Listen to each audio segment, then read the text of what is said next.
안녕하세요. 저는 2024학년도 서강대학교 경영학과에 입학하게 된 정지훈 선생님의 제자입니다. 제가 지금부터 어떻게 논술을 준비했었는지 말씀드리려고 합니다.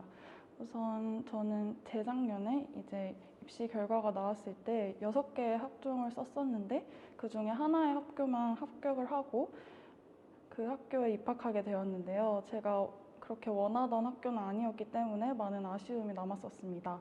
그래서 이제 다시 도전을 하고자 여러 가지 방법을 알아봤었는데 그중에서 제가 논술을 선택하게 된 이유는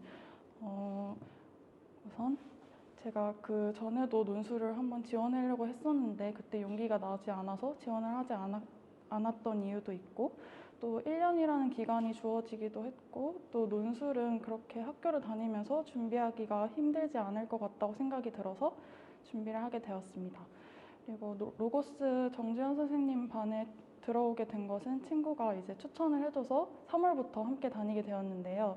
처음에는 사실 자신감도 많이 없고 제가 논술을 그렇게 잘하지 않는다고 생각을 해서 많이 용기가 없는 상태였습니다.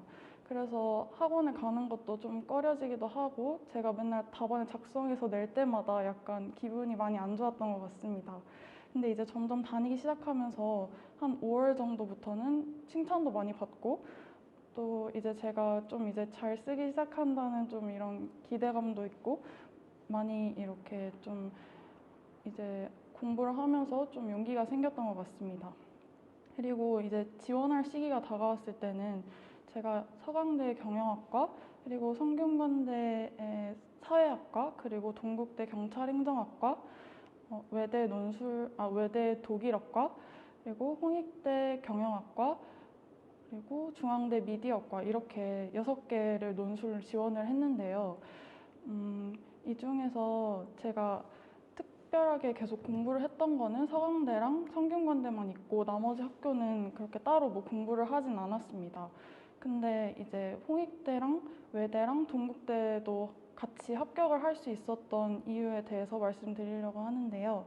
제가 서강대 걸 계속 공부하면서 기본적으로 다른 학교를 쓸 수 있는 논술 실력이 좀 생기기도 했고 또 그 시험을 보기 전에 한 일주일 정도 시간이 있었을 때 그 학교들의 특성을 다 써서 어떤 특성이 있는지를 각각 공부를 하고 그거에 맞춰서 글을 쓰는 연습을 했던 것 같습니다.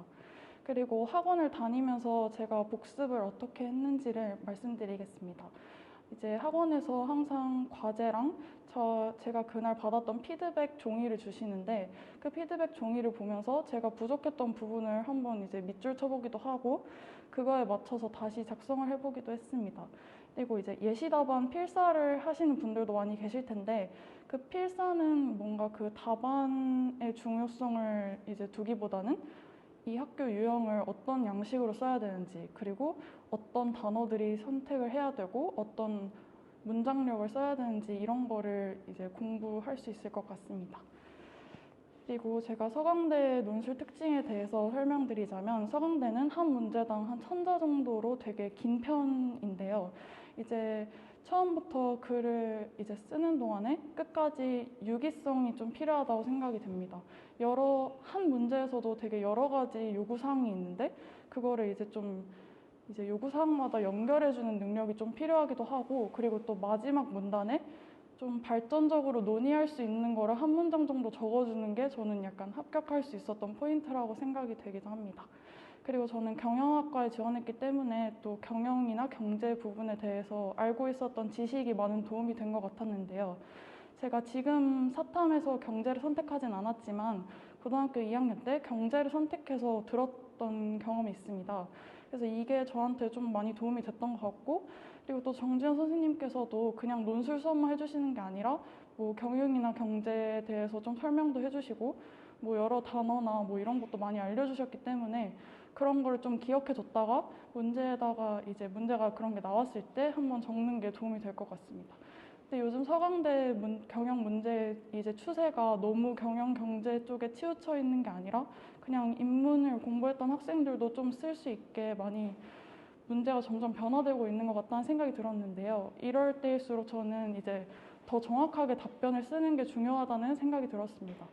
그리고 제가 가장 말씀드리고 싶은 건 최저 공부가 되게 중요하다는 말씀을 드리고 싶은데요. 저도 사실 6개 학교 중에 서강대랑 다른 학교는 맞췄지만 이제 성균관대랑 중앙대 최저를 맞추지 못해서 불합격한 거라고 이제 생각을 좀 하고 있기 때문에 논술 공부보다 최저가 더 우선이라고 말씀드리고 싶습니다. 그리고 이제 제가 반수를 한 거기 때문에 반수 결심을 하고 있는 분들에게 드리고 싶은 말씀은 마음가짐이 되게 중요하다고 말씀드리고 싶습니다. 저는 반수를 준비하기로 결심하고 나서부터 그 전에 학교에서 친구도 거의 사귀지 않고 그 학교의 행사나 뭐 이런 거에 거의 참석하지도 않았고 그냥 정말 시험 공부만 하고 반수를 병행했던 것 같습니다. 근데 제 주변을 한번 보면 이런 학교에 좀 이렇게 행사나 뭐 친구들 이런 거에 좀 휩쓸려서 반수를 결심하다가도 흐지부지 되는 친구들이 좀 있기 때문에 진짜 만약 간절한 마음이 있다면 이렇게 학교에 집중하기보다는 반수 생각을 하고 좀 공부에 전념하시는 것을 추천드리고 싶습니다. 그리고 이제 올해도 많은 분들이 논술 결심을 하고 준비를 하실 텐데 다들 좋은 결과 있었으면 좋겠습니다. 감사합니다.